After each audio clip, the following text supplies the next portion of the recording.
आपण नाशिक जिल्ह्यामध्ये आहोत. नाशिक जिल्ह्यातील दिंडोरी तालुक्यात महिला शेतकरी या महिलेची मुलाखत आपण घेणार आहोत. या शोभा गटकळ या महिला आपल्यासोबत आहे. या महिलांचे पतीचे निधन गेल्या 4 वर्षापूर्वी झाले आणि त्यानंतर त्यांनी आपल्या स्वतःच्या स्वबळावरती शेतीचा हा जो भक्कम आधार होता, द्राक्षबाग असेल तसेच इतरही शेती असेल, ती अवघीच थोडकी शेती परंतु ती सांभाळत आपल्या कुटुंबाचा उदरनिर्वाह सुरुवात केली आणि पहिल्यापासून बागाची ही परदेशी निर्यात होत असे आणि ती निर्यात कुठल्याही प्रकारे थांबू नये, आपल्या कुटुंबाच्या उदरनिर्वाहामध्ये कुठला अडथळा निर्माण होऊ नये या महिलेने अक्षरशः स्वतः ट्रॅक्टरची स्टेअरिंग आपल्या हातात धरून बागेला पावडर मारण्यापासून तर सर्वच गोष्टी असेल शेती कामाच्या केल्या आणि आपल्या कुटुंबाचा उदरनिर्वाह तसेच कुटुंबाचा सांभाळ केलेला आहे. आपल्याशी बोलण्यासाठी शोभाताई आपल्यासोबत आहे. आपण त्यांच्याशी संवाद साधणार आहोत. नमस्कार शोभाताई. काय सांगाल, आपण कुटुंबाचा उदरनिर्वाह करत असताना काय अनुभव सांगाल आणि आपल्या पतीच्या निधनानंतर आपण हा सर्व सांभाळ केला आहे आणि हा भार सांभाळलेला आहे? सांगायचं झालं तर परिस्थिती वाईट राहती. पती गेल्यानंतर एवढं सांभाळणं हे ते. पण मग तरी म्हणजे आपण जर थांबलो, कुठे थांबलो, तर मग शेती व्यवस्थित झाली पाहिजे. मग केलं आणि थांबलो नाही कुठेच आम्ही. करीत राहिले सगळं जिथले तिथं आणि एक्सपोर्ट आमचं पहिल्यापासून चालूच होतं. माझ्या मिस्टरांनी केलेलं होतं, तर आत्ता पण तसंच केलं. त्याच्यापेक्षा जिद्दीने म्हणजे अजून असं म्हणा, की त्याच्यापेक्षा जास्त माल आम्ही मागच्या वर्षी पण काढला. आता हे निसर्ग साथ नाही देत. त्यामुळे नाही होत, थोडंफार होऊन जातो माल कमी, पण मग होतं. सुरुवात कशी होती त्यावेळेसची? सुरुवात म्हणजे मला काहीच येत नव्हतं. तुम्ही म्हणाल ना, तर मला काही काही एक येत नव्हतं. पण मग थोडं-थोडं पहिल्या वह्या काही त्यांचे मित्र होते त्यांनी सांगून बऱ्यापैकी असं करत गेले. मग थोडासा अनुभव येत गेला. छोटं होतं. त्यांची ही जी घटना घडली त्या काळात तुम्ही कसा सांभाळ केला, या गोष्टी कशा काय उभ्या केल्या बुवा सर्व? काय परिस्थिती होती त्यावेळेसची? परिस्थिती त्यावेळेस अशी होती, की आम्ही बाग छाटायचं होतं आम्हाला. 8च दिवस बाकी होते. बाग छाटायचं होतं आणि त्यांचं असं झालं. बाग छाटला 13वा दिवस होता. पेस्ट वगैरे केली. काही समजत नव्हतं करणार काय? पण मग तरी केलं सगळंच. एक्सपोर्टची थेअरी सोडून द्यायची असं डोक्यात होतं, की एक्सपोर्ट नाही करायचं. आता आपण लोकलकडेच येऊ. कारण आपल्याला जमतं, नाही जमत. परत म्हटलं नको लोकल, परत केलं. परत पैसे नाही होत, काही नाही. आपल्याला 2 पोरं आहे, म्हातारी 2 माणसं आहे घरात. सगळं सांभाळायचंय. मग परत एक्सपोर्टकडेच वळाले आणि काही देवानी पण साथ दिली आणि करत गेलो. खूप खूप त्रास झाला त्या गोष्टीचा. असं काही नाही की खूप इझी सगळ्या गोष्टी झाल्या, असं काही नाही झालं. बऱ्याचसा त्रास झाला, बऱ्याचशा गोष्टी. पोरं छोटे होते, पण माझ्या मोठ्या पोरांनी बरीचशी मदत केली मला, की "मम्मी नाही आपण असं करू, तसं करू." त्यांनी पण बरेचसं सांभाळत गेला तो पण. मला पण धीर देत गेला एक आधार आणि बरेचसे आम्ही खूप म्हणजे असं महिला म्हणून तुम्ही काम करत असताना काय अनुभव आले तुम्हाला?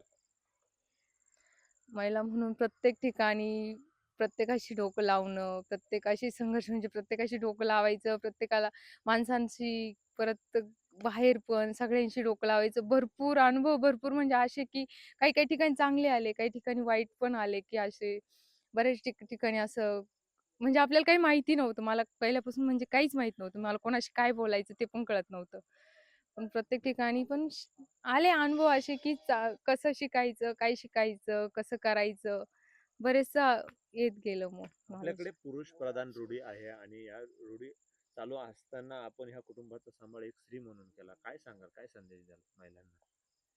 महिलांना महिलांना माझं महिलांना माझं एवढंच सांगणं राहील, की तुम्ही ठीक आहे, खचून तर माणूस जातच. बाह्या प्रत्येक जण खचून जातात.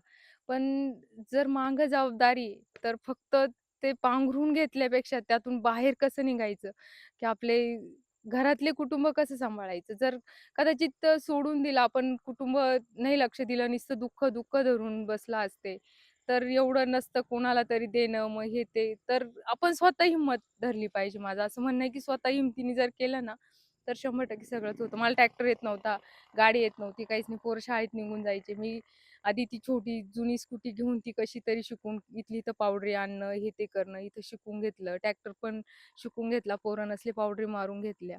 मग असं आपण स्वतः जर केलं तर कदाचित सगळंच होतं व्यवस्थित. तुमचं शिक्षण किती झालेलं आहे? शिक्षण माझं 9वीच झाली फक्त. 9वी शिक्षण झालं तरी तुम्हाला हे सर्व शक्य झालं का? पावडरवरती तर सर्व ज्या असतील पेस्टिसाइड असतील त्याच्यावरती सर्व इंग्लिशमध्ये उल्लेख असतो या हां, गोष्टी. मग थोडं-थोडं नाही उल्लेख तर एवढं काही समजत नव्हतं. पण मग थोडं-थोडं समजायचं आणि यांनी डायऱ्या लिहिलेल्या होत्या. ही पावडर नाही, ही पावडर या स्टेजला चालती, ती पावडर त्या स्टेज मग असं ते स्टेजद्वारे मग त्या पावडरी, ते लिखाणवरती त्यांच्या वह्या वाचून अशाच पावडरी लिहत मारत गेले. ते ते दुसरे आमचे ते काका आहे त्यांनी मग सांगत गेले, की ह्या-ह्या पावडरी त्यांना विचारत गेले. मग त्यांच्या सल्ल्याने पावडरी मारत गेले. एक्सपोर्ट निर्यात तुम्ही किती करतात द्राक्षाची निर्यात परदेशी? परदेशी मागच्या वर्षी 150 क्विंटल झालं होतं या आमचं. वर्षी किती झालं? यावर्षी 55 क्विंटल झालं. आणि काय भावाने विक्री केली त्याची? यावर्षी 140 ने केली. त्यात पण ₹2 परत त्यांनी कमी केले. नाहीतर आमचा भाव झाला होता ₹140 क्विंटल झाला होता. ₹140. हां. हे चांगली निर्यात होते, तुम्ही द्राक्ष उत्पादन करता. स्त्रियांना काय सांगाल? उद्या महिला दिन देखील आहे. महिला दिन आहे. स्त्रियांना माझं सांगणं असं आहे, की तुम्ही स्वतः काहीतरी म्हणजे जरी तुमचे नवरे आहेत, पण मग तरी तुम्ही स्वतः पण शिका. कारण कदाचित वेळ सांगून नाही येत. मग वेळ आल्यावरती ते गोष्टी सांभाळणं खूप मुश्कील जातं. मग आधीच जर आपण सगळं सांभाळलो ना, तर कदाचित एवढं म्हणजे 1 वर्ष खूप स्ट्रगलमध्ये गेलं माझं. मला काहीच समजत नव्हतं. तर जर कदाचित मला माझे मिस्टर काय म्हणायचे, "तू सांभाळ, तू थोडंसं लक्ष दे." मी तेव्हाच जर लक्ष दिलं असतं ना, तर कदाचित मग मला स्वतःला सगळंच आलं असतं ना. 1 वर्ष मग तुम्ही जरी आहे मिस्टर तरी स्वतः स्वतः करत चला, की स्वतः शिका, स्वतः करा. सगळ्या गोष्टींकडे लक्ष द्या. म्हणजे आपल्याला स्वतःला स्वतःच्या पायावरती उभं राहता येतं. वेळेवरती मग फजिती नाही होत ना अशी. वेळ विचारून येणार नाही. वेळ विचारून येणार नाही.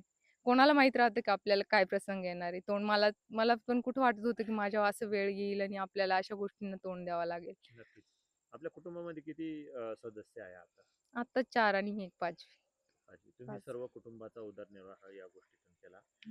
सर्व कुटुंबाचे कसा पाठिंबा होता तुम्हाला? कुटुंबाचं माझे सासू-सासरे म्हटले ना, माझे आई-बापच होते. त्यांनी मला खूप आधार दिला, खूप. त्यांनी मला अशी जाणीव पण होऊ दिली नाही, की ही आमची सून आहे. माझ्या सासऱ्यांचं तर एकच वाक्य राहायचं, की मग आमचा मुलगा गेला, सून गेली, मुलगा आहे, असंच म्हणायचे ते. त्यांनी खूप असा भक्कम आधार दिला. सासूबाई पण खूप म्हणजे असं जीव लावायचे, की "जाऊ दे, आम्ही आहे, तू एवढा विचार नको करू." त्याच्यामुळे त्यांचा खूप आधार होता मला आणि त्यांनी चांगला त्यांच्या आधार दिला म्हणून तुम्ही म्हणूनच कुटुंबाला. मी कुटुंबाचा सहारा बनले. नाहीतर कदाचित माणसाला कसं खचत नाही माणूस ना, जर घरातूनच मागं नक्कीच. ओढल्या गेलं तर.